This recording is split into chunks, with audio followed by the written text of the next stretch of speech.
Look at that. Amazing. As quickly as I asked for it, it happens. Perfect. Well, good morning, everyone. This is Commissioner Scar. Today is Tuesday, November 22nd, 2022, and we'll call this meeting to order at 8 a.m. Before we get started, I'd like to remind everyone to mute their phone. You can do this by pressing star 6. Please unmute yourself when called to speak, again pressing star 6. It is very important for all others to remain muted. Thank you. All right, well, good morning. I am chairing this morning as Commissioner Yamamoto is out of the office traveling to his Thanksgiving destination, and I am not certain if Commissioner Bell is with us this morning. Commissioner Bell. Good morning, I'm here. Wonderful, good morning. Okay, with the roll call dispensed with, let's move right into Adventist Health. Eric Swanson, are you with us this morning? I was looking for his phone number and did not see him. So I'll keep an eye out. If he is able to join us, we will circle back. But we will go ahead and move on to the Coastal Caucus. And I do know that we have Representative Gomberg and Senator-elect Weber with us today. So who would like to kick us off? Well, it's Suzanne, and I'm here, and I can certainly do that if that's okay with you. Perfect. Get us started. Well, you know, I was not able to be here last week because I was at a Senate caucus meeting for 2 days, and the meeting was held at a really interesting facility that if each of you have an opportunity to visit it, I think you should. And it's the Knife River Training Center in Albany, where they are, they have a facility in to train heavy equipment operators, and it's absolutely phenomenal what they are doing inside a building to teach people how to use these huge pieces of machinery. And it's a beautiful building also to be able to use for classes for people, especially for safety-related issues. And so that was really a highlight. This week I also was able to take a forestry tour with the Board of Forestry out of Seaside, visited the Hampton Big Creek Timber Farm, talked about responsible forest management, Clatsop State Forest, also forest management plans, strategies, harvest levels, and the benefits to the community for all of the harvesting. And then also looked at what is happening in our forests for transportation planning, vacating roads, building new roads, relocating them, fish passage efforts and improvements, and also recreation opportunities. But the benefits that our forests provide to us are something we cannot overlook. They are funding all of our special districts, our schools, our county government. We've got to make sure that we take care of our forests, but we also provide the ability to be able to harvest our forests so that we can maintain all of the services that we have currently. I also got to attend 2 Farm Bureau dinners this week, one in Astoria. Sorry, Martin is speaking. Just a second.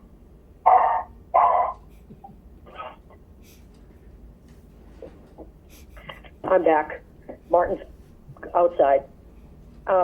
One in Astoria with the Farm Bureau there, and one in Tillamook with the Farm Bureau here. And I really appreciate being included in those meetings and getting to know the farmers in the area even better. I had a great opportunity on Saturday night. It was Pie Night in Tillamook. And I don't know how many of you know about Pie Night, but if you don't know about it, watch for it next year. It was the first one that we had in the community to support our food roots efforts and our education efforts surrounding food in the community since COVID. All others had been virtual. This was fun. It was the pies. There were 29 or 30 option offerings, all beautiful pies. And Commissioner Bell had her delicious strawberry rhubarb pie there, and it was quite a night. I don't know how much they were able to raise, but all of the sweet and savory pies were consumed, and everyone had a wonderful time. And it was nice also because it wasn't only adults, it was lots of children having a good time too. Next week, I'm looking forward to a tour of rural coastal hospitals to see how they are operating and the different challenges that they have before them. And I'm going to just plain enjoy Thanksgiving with my kids this week. And I really want to express my gratitude. I want to say happy Thanksgiving, but I am so grateful for the opportunity to be able to serve you. So thank you once again for allowing me to be able to do this. Thank you. Thank you, Suzanne. I want to thank you very much for being here on the coast with us and for filling in really for with the commissioners who were all at AOC last week, which was the week that the Board of Forestry meeting happened to be close to our area, and really an opportunity to work with that Board of Forestry group to fully understand the importance of our forests and what they do for our communities. So I really appreciate your being able to be with them and bring that local perspective to the conversation. You know, I think one of the things that's kind of shocking about how our county or how our state government works is that we have these different boards and commissions that oversee many of the decisions related to our state departments, and the Board of Forestry is one of those. So the Oregon Department of Forestry does a lot of work. They prepare policy suggestions and recommendations, but those policy recommendations are actually approved or denied by the Board of Forestry. And I know that the community has heard us talk sort of, I would say, ad nauseum about the upcoming habitat conservation plan and the forest management plan that will go with it. And I think what's really interesting and challenging is that those documents will be prepared by the Department of Forestry, by people who have backgrounds in forestry, and then they will go to the Board of Forestry, which is an appointed group of laypersons who will make the decision as to whether or not they should move forward with this suggestion. So it makes it very, very important that the Board of Forestry folks have a lot of exposure to the reality of what this habitat conservation plan and the adjoining forest management plan can do, both positively and negatively, in our communities as well as our forests. So I appreciate you being there and providing that local voice. It was very, very important to have that. So thank you for that. Thank you. I felt it was very important too, because as you say, a lot of the people on the Board of Forestry have a very narrow field of experience with anything other than urban forestry. And I was in a van with several of the Board of Forestry leaders, and we had some very interesting discussions about the forests moving forward and all of the benefits that they provide for us. So thank you. Yeah, wonderful. Thank you. Really, really appreciate that. Okay, moving on to Representative Gomber. Well, good morning, Commissioners, and good morning, Tillamook County. I was thinking as you were talking about the Board of Forestry and the fact that those people are appointed, that is absolutely correct. They are appointed by the governor, but it's also important to remember that they are confirmed by our Senate. So Senator-elect Weber will have some voice in who serves in those appointed positions in the future. So what does our future look like? I mean, we've just finished the election cycle, and I think everybody listening is saying, thank goodness that's over with. But the next step is that we will convene on the 7th of January to be sworn in to new positions. And then we will go home. And we'll go home because once we are sworn in, then they take about a week for committees to be appointed and for legislation that has been introduced to be assigned to those committees.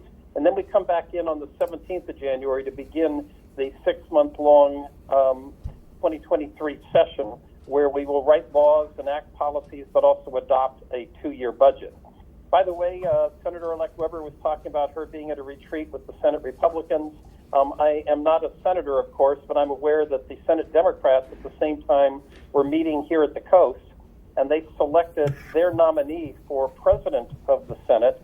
First time we've had a new Senate president in more than 20 years with the retirement of President Courtney, but they selected Rob Wagner to be the nominee for Senate president.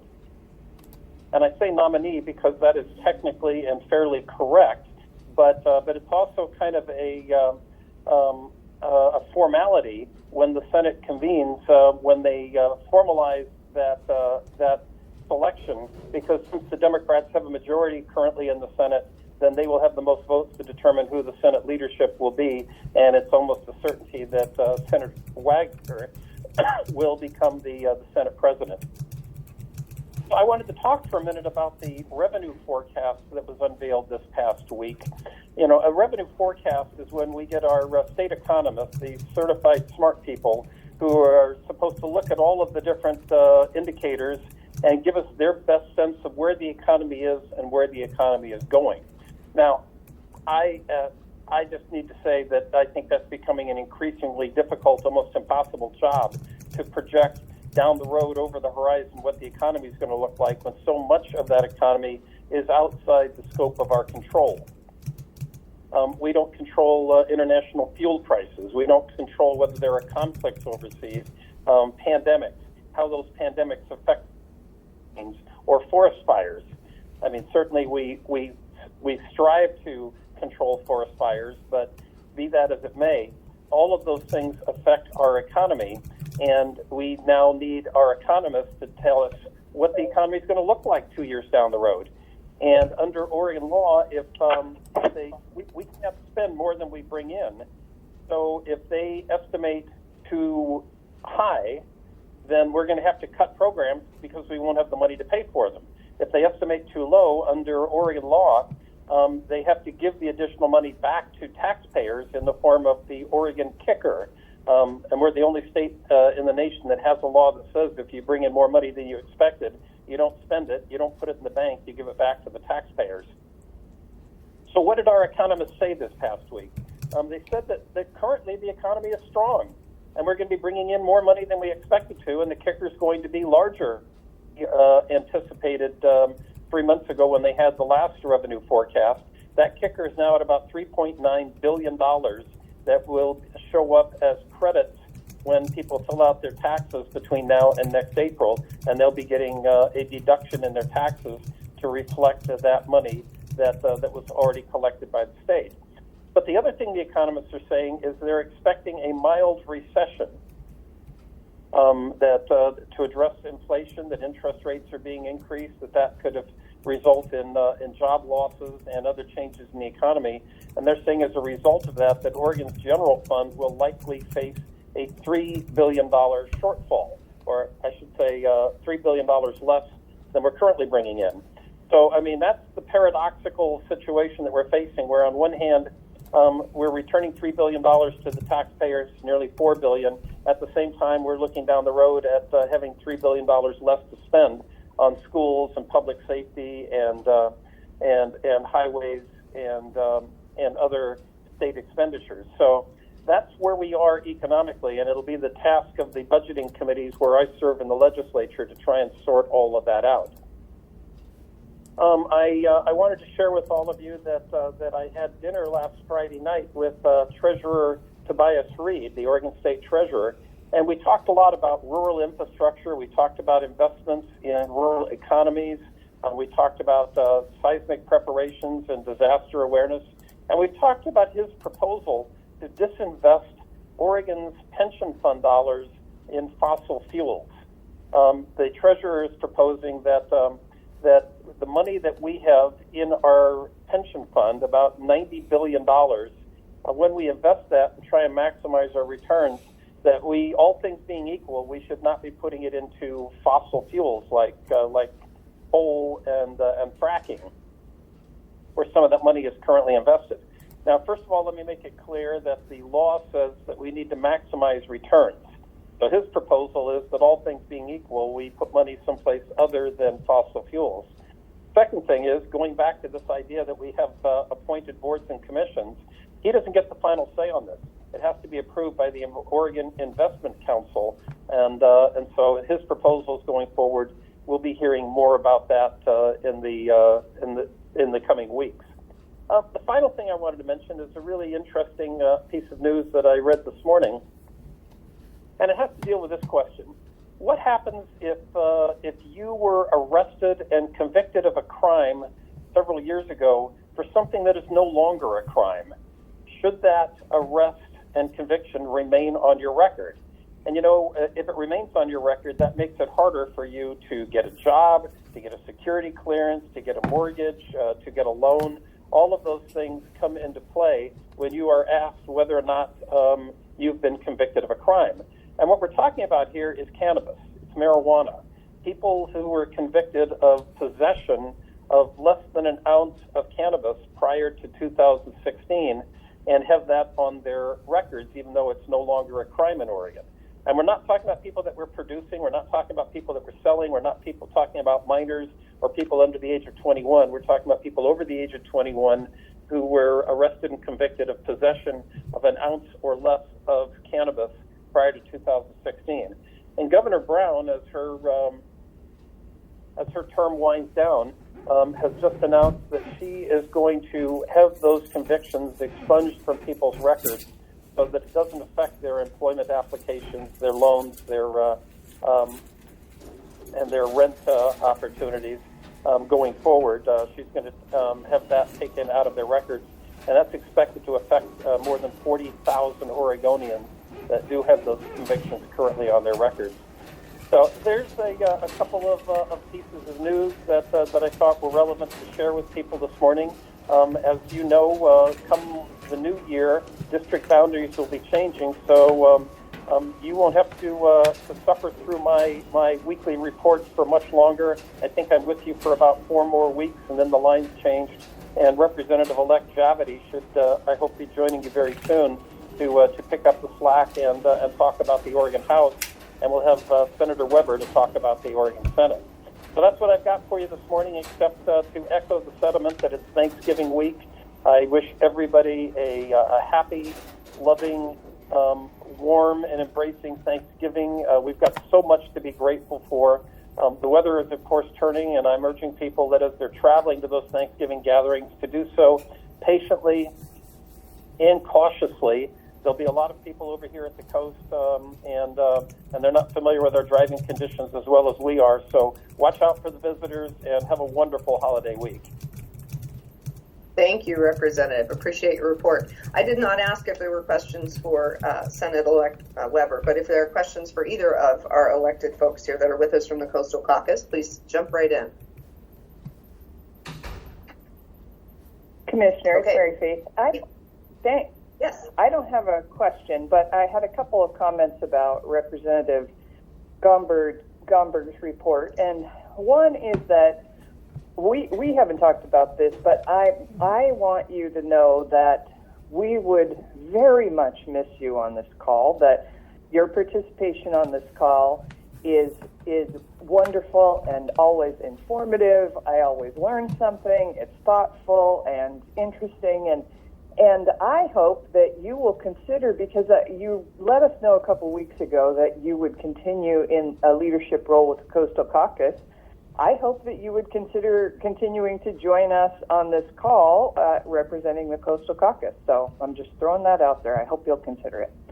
And I'm really glad that you brought up the issue of expunging the records of people who had convictions for cannabis possession of less than an ounce. I heard that on NPR yesterday, and then I read about it, and I thought, that is very interesting, because of course it was a crime when it happened, but now, in the face of Oregon voters overwhelmingly supporting the legalization of marijuana of less than an ounce of more, well, I don't know what we currently support in terms of quantity, but less than an ounce is now legal. And so I think that's, I appreciate the philosophy of it, because having possession of less than an ounce of marijuana previously completely sidetracked some people's lives. And you're right, it changed their ability to get jobs, for example. And so it was interesting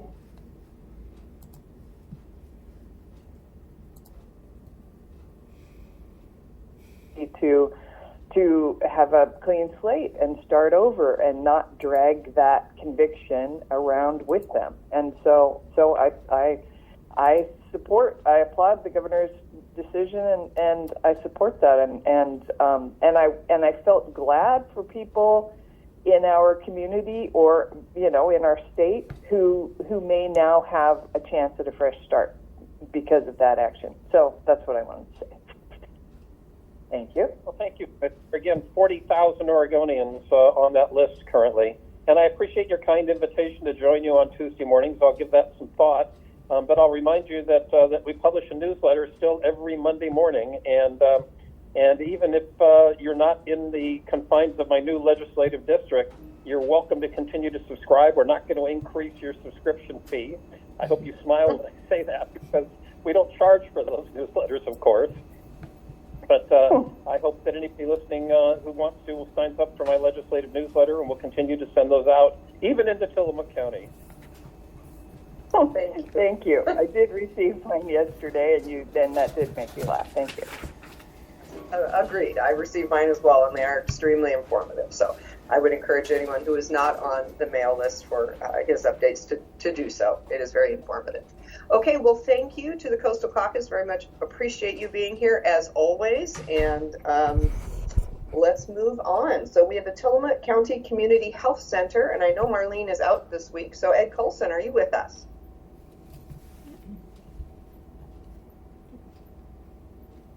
Okay, this is Thanksgiving week, so I think there are probably a lot of people traveling, and I expect our list today may be a little shorter. So not hearing anyone from the health department, we will continue down our list. Nehalem Bay Health Center and Pharmacy. Gail, are you with us today? Yes, good morning. Good morning.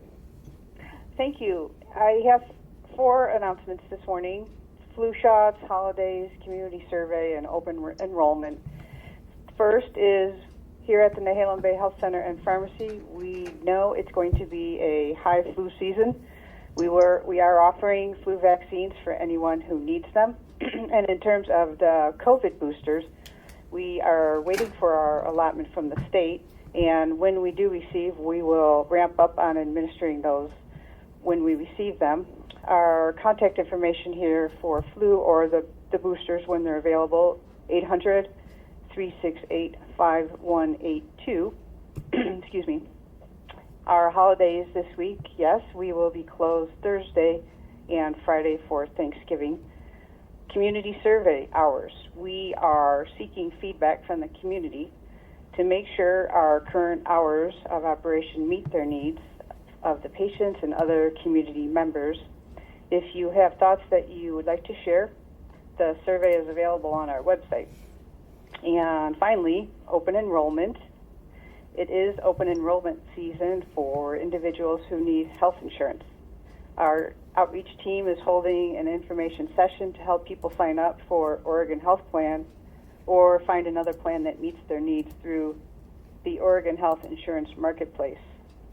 Our team will be at the Tillamook Library Tuesday, December 13th, 2:15 to 5:15. No appointment necessary, and details are available on our website, reinhardtclinic.org.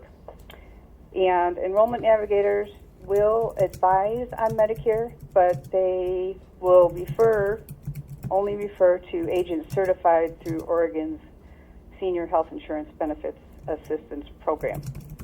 And that's it. We're here to serve you. If you are interested in scheduling an appointment with one of our providers, including behavioral health, please call us at 800-368-5182 for more information.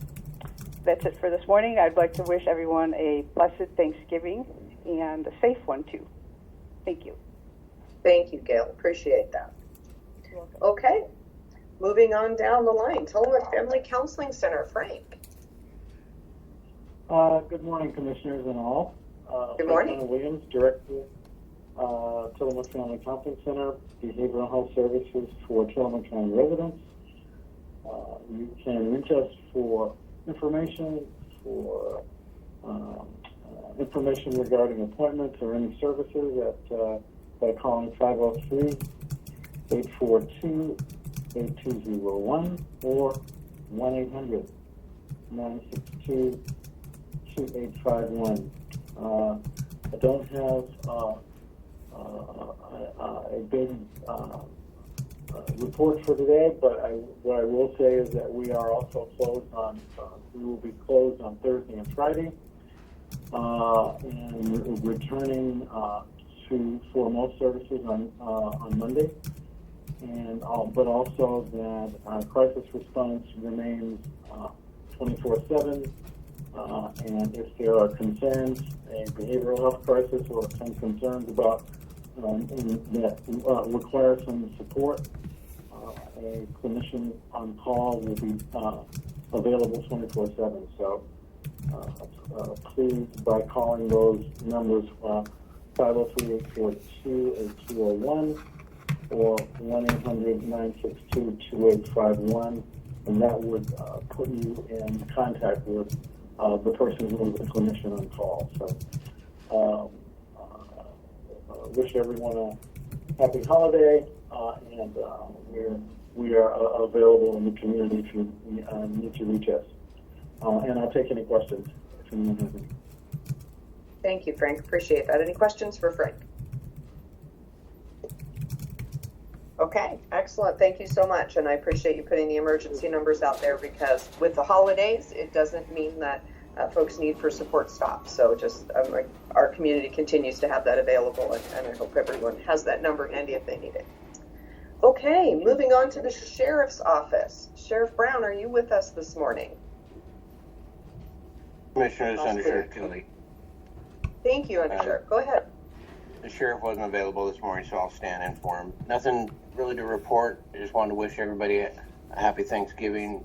There'll be a lot of people on the roads. Drive safely. The weather shouldn't be too bad, so that won't be a hindrance in our travels. But take your time, drive safe. You want to get to your destination on time. And that's all I have, ma'am. Thank you so much. Appreciate that. Okay, emergency management. Randy Thorpe. Good rainy Tuesday. Looks like Weather Service is saying we'll probably get half inch, about an inch of rain out of this storm today and tomorrow. But they are saying we're going to have a great Thursday. So it's supposed to be a little bit warmer, no rain, and sunshine. So hopefully that'll help with those who are traveling on Thursday. Those rains will return, of course, for the weekend, starting on Friday. The big thing is the king tides that are predicted for this weekend, starting on the 24th. They're predicting them to be around about 2 feet higher than the mean tide height that we get in these areas. And so with that, just be careful along the beach, along our different areas to where you could be swept into the ocean. So be extremely careful if you're down by the water this weekend with those king tides coming in. And the good news is that they are predicting that all of our rivers are going to remain below flood stage through the king tides and the moisture that we're going to get this weekend. So that makes me very happy. So hopefully we'll make it through this weekend and everything will be great and people will enjoy their holidays. And that's all I have. Thank you, Randy. Yeah, I think we are all appreciative that today looks to be the worst day of the week as far as weather, and that we can hopefully relax into our Thanksgiving and really be thankful and enjoy. Okay, Board of Commissioners. Commissioner Bell, would you like to go first? Sure. Good morning. Well, last week, Commissioner Scar and I joined you from Eugene at the Association of Oregon Counties annual conference. So I just wanted to say that was another great opportunity to gather with commissioners from other counties, get to know people, and learn about the things that they're doing that are outstanding, what's working in their counties. And it's really an opportunity for us to not only network, but learn from each other. So, for example, I learned about about terrific things that are happening to address homelessness in Umatilla County, and I made connections with some of those commissioners, and I look forward to learning more about their program. And also, Commissioner Scar was able to share about wonderful things that are happening in Tillamook County about housing. And so, it's that kind of thing that is available at this conference, that we learn from each other and we teach each other, and it was well worth our while. It was good to be able to congratulate retiring commissioners and thank them for their service. There were a number of people retiring who have just been real leaders in our group, and also to welcome in brand new commissioners. I got to know the new commissioner-elect from Umatilla County, and really enjoyed her company and look forward to working with her. So it was a good experience. And I came home and immediately started baking pies for the Food Roots fundraiser that Senator-elect Weber talked about. And I wanted to mention that for a minute because it was so much fun. And also, as Senator Weber said, it was great to be back. It felt like a reunion because we hadn't done it through COVID. And so they did have a pie fundraiser through COVID, but people, I baked pies and dropped them off, and other folks did too, and then people bought them online. And so it wasn't nearly the community event. And so I'll just tell you about it for a minute. And if anybody who's interested in this event can like Food Roots on Facebook and get their updates, because I know there are more forthcoming. I've already been asked to bake for the one that'll happen in North County at the Moeller Grange, but I don't have the date. So I'll be looking for that on Facebook on the Food Roots page. So essentially the Pie Night is Food Roots' big fundraiser. And for folks who don't know, Food Roots does excellent work in our community. They're a nonprofit that does excellent work in our community. They have a food business support program helping food businesses grow, and they have a marketplace where local growers and makers can sell their food. Currently they used to be in downtown Tillamook, and now they're located out at the Port of Tillamook Bay, and you can go out there or you can order food online, and they have delivery. They have actual home delivery, and they also have delivery to different areas, so that we can, through the year, buy through the marketplace the things that we'd normally have to go to the farmer's market for, but we can buy them throughout the year. Produce and meats and cheeses and all kinds of wonderful things produced by local growers and producers.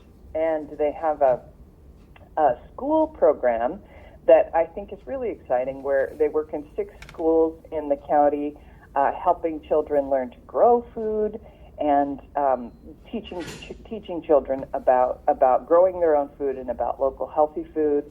And they have a program for folks who have SNAP benefits. They have a SNAP match program, so people who have SNAP benefits can receive greater value for the marketplace, so they can buy more produce with their SNAP benefits, which is great. And so they just do all kinds of terrific work in our community, and this is their big fundraiser, and it was such a fun event.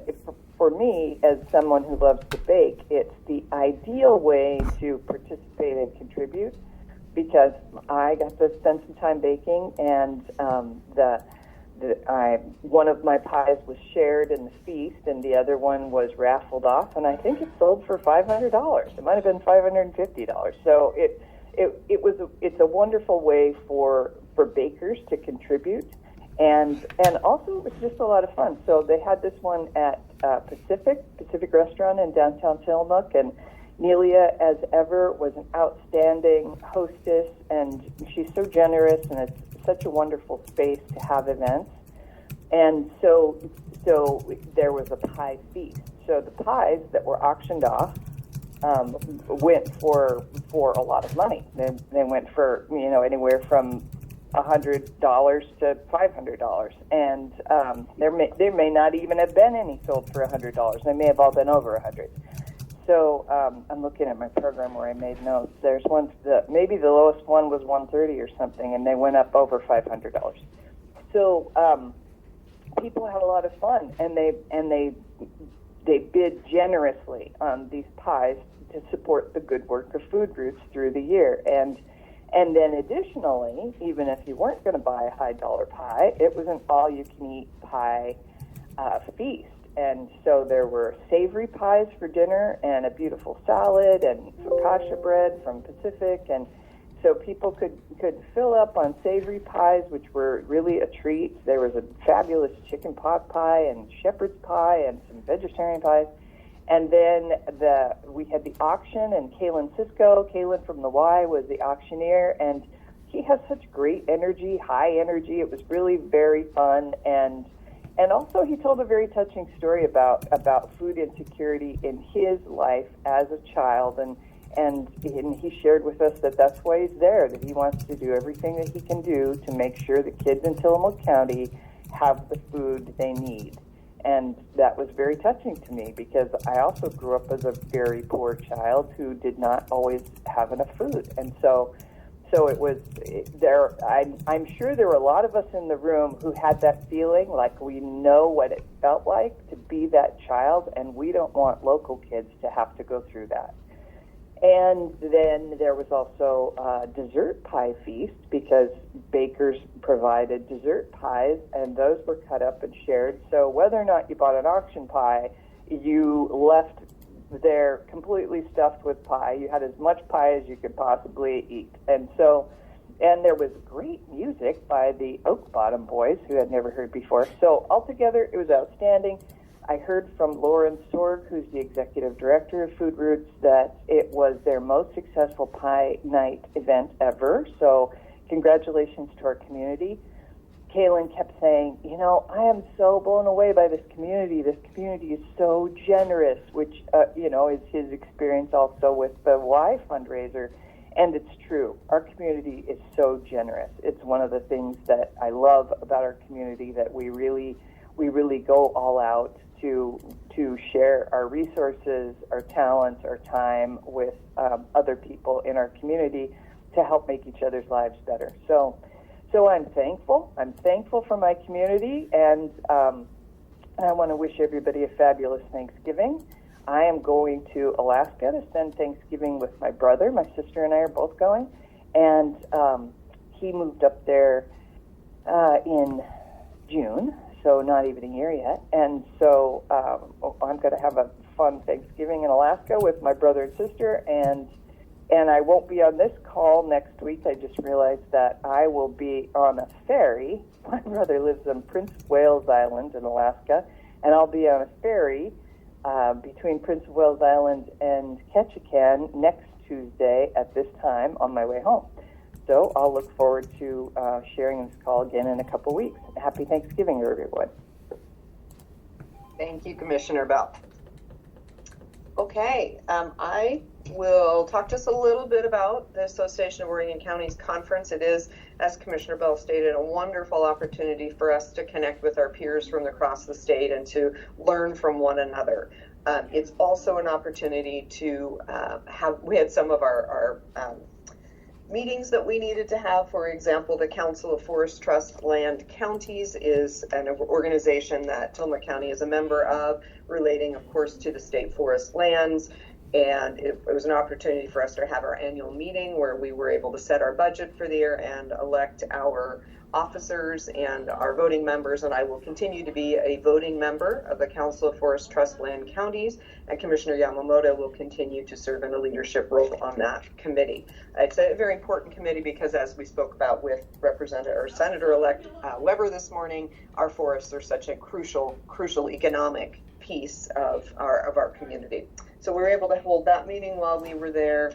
I also was selected to serve on the Association of Oregon Counties Steering Committee as a chair, and I will be serving on the Transportation and Community Development Steering Committee for the Association of Oregon Counties.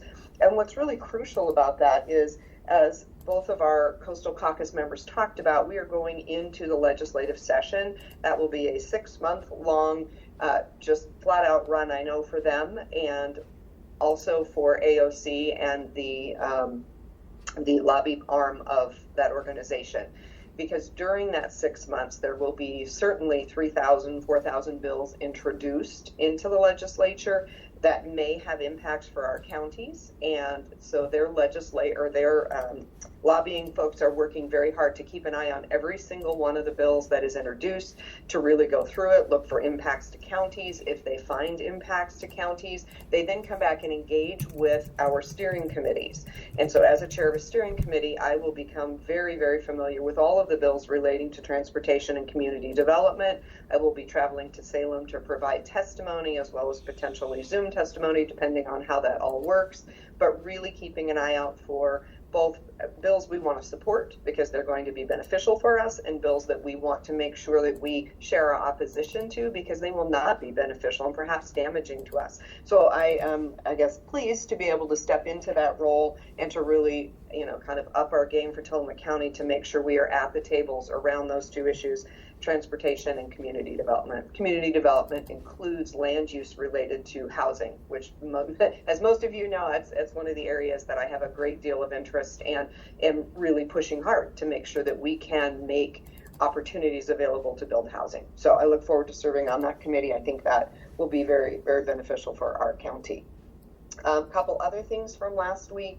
It was a busy week at AOC. It finished up for me on Friday with the Local Government Advisory Committee, which is a group of commissioners that provides input to DHS and Oregon Health Authority, so Department of Human Services and Oregon Health Authority. We were at the table with the outgoing director of Oregon Health Authority talking about the programs that they have and providing input into a legislative concept that they will have going forward that will sort of codify this aid and assist work that's being done, which I talked briefly about, related to how people are brought into and released from the state hospital that are in the justice system. So it was good, again, to sit with and have the ear of the director of OHA. So that was a part of my week last week. And then yesterday I spent the day in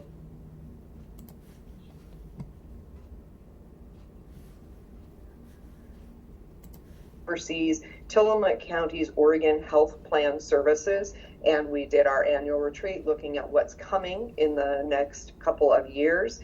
You may have heard about the 1115 waiver for Medicaid. It allows the Columbia Pacific CCO and other medical organizations supporting the Oregon Health Plan to pay for services that are related to social needs in the community. If you all remember back when the CCOs were created, gosh, now it's been 8 years ago, I believe, one of the examples that was consistently used by then Governor Kishauber about what this was going to do for our people on the plan was allow us to not only deal with immediate health needs, but rather to deal with life situations that drive additional health needs. And he used air conditioner as an example, and he kept saying, someone who has a significant health condition that not having a climate-controlled environment can really impact that and can actually cause, as we have seen in these heat waves, folks to be very, very ill or even to pass. And he was talking about how that social condition is very expensive to our health system. And if we can provide these social needs for folks, we can really move the dial on health. And that is finally coming to fruition with the 1115 Medicaid waiver. It's going to allow social needs such as rent or utilities or food to be paid for through the Medicaid system, which is going to make a very big difference for community providers that do that work currently, relying only on dollars from other state agencies and or local donations. This should help to stabilize some of those services across the state for those CBOs. So we're looking forward to that. It was great to have that conversation yesterday and really look at how that can be helpful moving forward. One of the other key things with the waiver is that right now, if someone is arrested and jailed, they lose their Oregon Health Plan coverage, and any costs related to their medical care fall back to the county or the state where they're being held. And there is a plan to try to create continuity of healthcare services while folks are incarcerated. So that will be another huge piece in just having stable health care for people rather than having them go on a plan, off a plan, on a plan, off a plan. And there's more coming with that on that waiver, and I'll share more about that as that comes into more clear focus as to exactly what and exactly when. But that was a great meeting to be a part of yesterday. I will be leaving here right after this teleconference to head to the Tillamook Light Wave meeting. It's going to be held at the PUD in the RAW meeting room there. And those of you following Tillamook Light Wave probably already have that on your calendars. And it is just a standard monthly meeting for us. We don't have any huge items of business with that would draw a lot of you, but it is the regular Tillamook Light Wave meeting. I will be sitting in for Commissioner Yamamoto as he is traveling. Okay, enough from me. I'm going to go ahead and move us on, and we'll move to our cities. I don't know who is with us, so I know from Manzanita we have Leila Aman, who is now going to join us as the city manager, and I believe I saw her on here. Leila, are you with us? I am. Thank you, Commissioner Scar. And nice to meet everyone, not see everyone, but again, Leila Aman, I'm the city manager for the city of Manzanita, and I'll be taking on this call, and I'm pleased to be here. I guess I'll start. I haven't done one of these before, so I think I'll just follow the lead of those of you that have already presented, but we've been really busy in Manzanita, and I'm not sure how much Mayor Scott has been sharing with all of you, but we've been doing a whole lot of work with our community to move forward on some pretty significant efforts in our town, including updating our comprehensive plan for the first time in 30 years, as well as the enabling ordinances that support that plan. That began with a series of town halls over the last many months where we engaged almost 50% of our voting population and a significant number of folks that own second homes here to get feedback on their community priorities to help this next incoming council set goals for us to move forward on addressing those issues. And the things that really rose to the top are things related to affordable housing, transportation, and of course, land use and growth management, which are real passions of mine. I come from a background in community development and planning, and I have a degree in urban planning, and so this has been it's a good fit, I think, for me. So we're starting to move forward with that work and expect to have an RFP for a consultant to start helping us with that work in the first quarter of next year.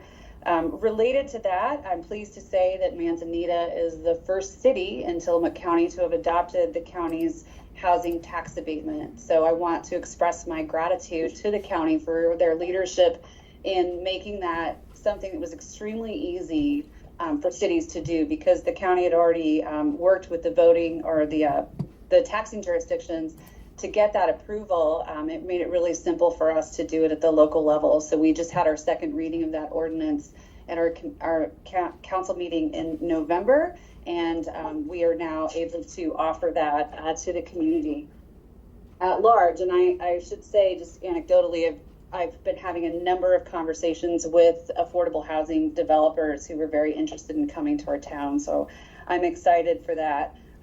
Also want to thank the County Commission too for appointing me to the board of the Northwest Oregon Housing Authority. So I've been on that board now for about 2 months, and really excited to be able to participate and represent Tillamook County. Another thing of interest is that the city of Manzanita implemented an official moratorium on view grading for dunes. This, I think, was a really good example of working with and listening to our community's concerns and addressing that in a way that really was able to result in some action. And so that is in place until we have a chance to update Goal 18 of our comprehensive plan, which currently allows for view grading and allows us to do the scientific work we need to understand those impacts in order to make an informed decision about that.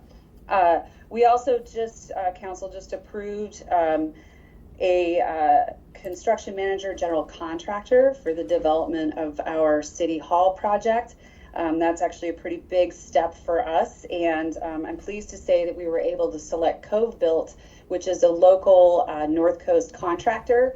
We're really excited to be working with Jason Stegner and his team, and one of the main reasons that we chose them was because of their real focus on community, their understanding of how to engage with community, and the fact that they will be utilizing primarily local subs, so creating jobs and providing jobs to those that already work in our community, which is, I think, really wonderful. We have a short-term rental committee that's just getting itself underway, and in fact, we'll be working with hopefully getting someone from the Tillamook County Short-Term Rental Committee. I think we've reached out to Karen Babbitt, who's the North Coast representative, to see if she'd be willing to serve on that, and she has indicated that she would. So that's also very exciting for us. We also are moving forward with implementing ordinances related to House Bill 3115 and 3124, which relates to folks that are sleeping on public property and camping on public property. And so we're working towards that so that we can get that implemented by the deadline of July of 2023, and really taking a human-focused approach to that. So we're really fortunate to have a very thoughtful and community-focused police department here, and so I've been working closely with them to craft is really supportive of our houseless community, and hopefully with the work that the county's doing on implementing House Bill 4123 with the resources that they got, I'll be participating in that myself, as well as engaging our police officers in that, so that we can support the county's efforts in the strategic planning. And then finally, we're working on an adoption of a transportation system plan. So that was done through a grant through the Oregon Department of Transportation. We'll begin that adoption process by updating our new council in January, and then hopefully by mid-year have adopted enabling language in our ordinances to support that. And then finally, I want to thank Commissioner Bell and Representative-elect Weber for giving a shout out to Food Roots. I actually serve as the board treasurer for Food Roots and have been on that board for a couple of years now, and got into a bidding war for Commissioner Bell's pie, as a matter of fact, and ended up getting another one, but I was sort of a plug to help, personally, just to help raise money, and it was our most successful one so far. We raised $17,000. Our goal was 20, so if anyone has an itch for some giving to help us reach that goal, I don't think Lauren would be disappointed to hear from you. But I do want to thank the anyone who was there and those that attended for your support. I think Food Roots is a really wonderful example of some of the many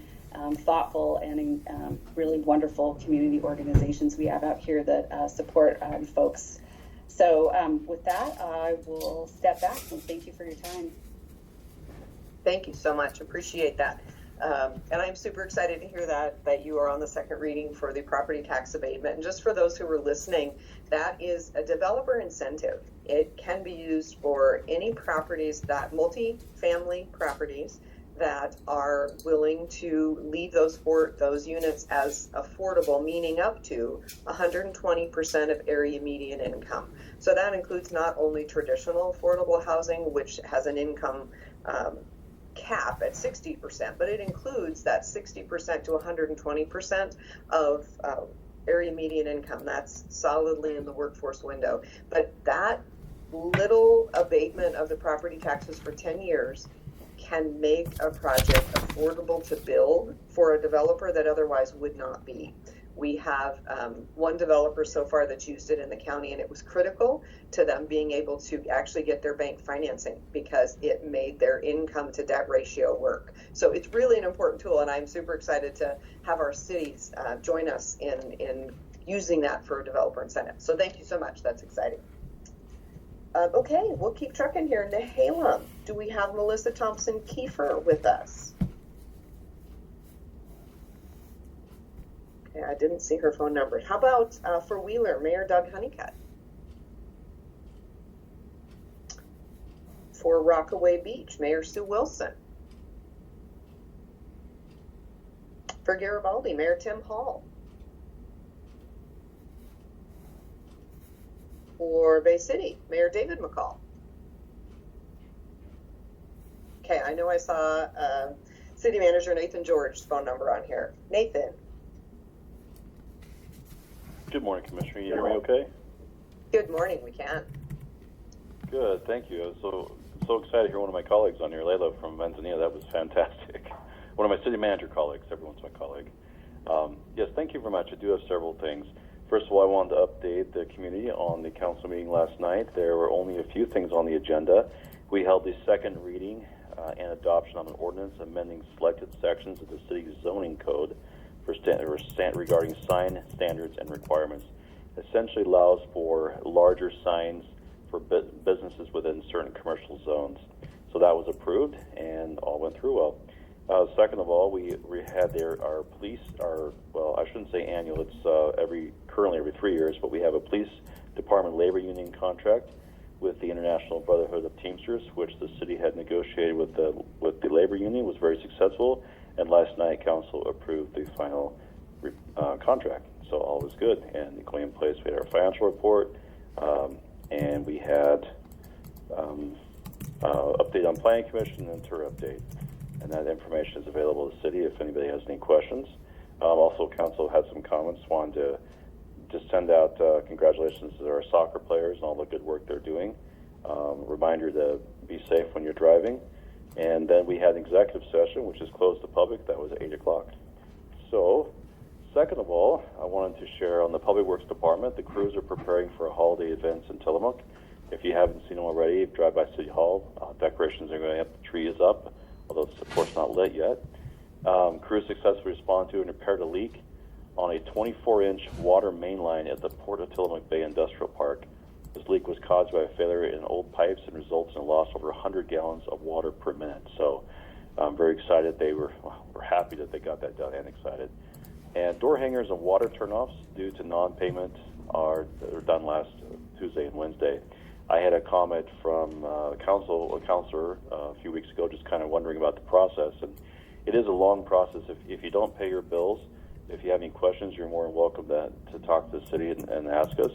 But essentially, it's if you don't pay your bills, you go through a whole process where you're notified multiple times, and then ultimately have a door hanger, and then 24 hours later the water is shut off if you don't pay your water or sewer bill. So if anybody has any questions about that, I really appreciate it. We try to get that information out to people so everyone's aware of our processes. On Thursday, the waterway at the west end of Wilson River Loop was cleaned out after obtaining an emergency permit from the Department of State Lands. So as you may recall, if you right there in Fred Meyer, in the corner between Fred Meyer and Denny's, there was a lot of cones, there was a lot of issues with water pooling up there. The problem with that water is that the drain pipe was plugged, and where it goes into the runoff, which is on the west side of that little short road there, the end of Wilson River Loop, that hadn't been cleaned out in a long time. And because that is in a agriculture in a protected area, it requires special permits to get that cleaned out. So we're grateful that the Oregon Department of Lands was able to give us an emergency permit to get that cleaned out, so we don't have that pooling, or shouldn't have much of that pooling issue anymore. So I want to have a shout out to our Public Works, who worked really hard to work with our state agency and federal agency to get that taken care of. Our police department, Lieutenant Troxel served as logistics chief last week at the State Honor Guard training, where we had 131 attendees, some as far as Canada. Lieutenant Troxel represents the city of Tillamook at police officer funerals and assists their loved ones navigate through a really hard time in their lives. Both the city manager and Chief Rao wholeheartedly support the service. I will say that this is an amazing service that Lieutenant Troxel provides. Working with those who have lost and their families is it's a tragic event, and we are so happy that he's able to do this and has such a passion for doing so and compassion. Chief Rao has accepted nomination to vote and serve as the chair of the local Public Safety Coordinating Council this January. This council is made up of different stakeholders to look at ways to improve and reform the criminal justice system. We'd like to thank Commissioner Erin Scar for all the hard work she put in this council as a chair, and Commissioner Bell chaired it yesterday as well. So we're excited to have this Chief Rao's appointment, and I am happy I nominated him. But he did accept, and we're very excited about this. The Tillamook Police Department is excited again this year to partner with Miss Lisa Greiner as she puts together the Holiday Light Parade, which follows after the holiday tree lighting, which I'll announce in just a moment. As far as the Holiday Light Parade, the police department will be leading it again. It'll be going a bit longer, and she's put a lot of work into accomplishing this, and we are very happy and appreciate being able to participate. We appreciate her hard work and her partnership with the city. The city has a vacancy only on the city budget committee now. If you're interested in serving or know someone interested, please call the city or visit our website. A reminder, you may sign up for the Tillamook Endorsed Partnership with Service Line Warranties of America to provide warranties for your water or sewer or indoor plumbing lines. Contact the city with any additional questions. And also a reminder of our city's annual tree lighting. So on December 3rd, between 4 p.m. and 7 p.m., City of Tillamook will be celebrating our 20th annual tree lighting ceremony. Bring your families to City Hall for a festive time filled with all the cozy feels this holiday season. City of Tillamook will hold a coloring contest, a winter's market full of local vendors, performances from locals, hot cocoa and a popcorn stand, photos with Santa, annual tree lighting, performance by the high school choir, Tillamook High School Choir, catered food, and lots of elves helping to help you through the event. Following the annual tree lighting, of course, as I talked about, we'll have the light parade, which we're very excited about. Finally, City Hall will be closed starting at noon tomorrow, Wednesday, through Friday, 25th, in observance of Thanksgiving holiday. We will reopen on Monday, November 8th, 8 a.m. at our regular operating time.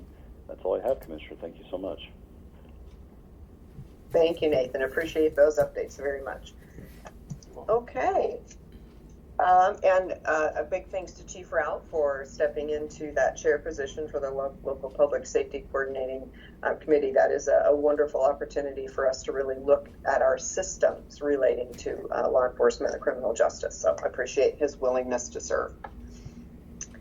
Okay, it looks like Doug Olson, South County. I know I saw Doug on here. Doug.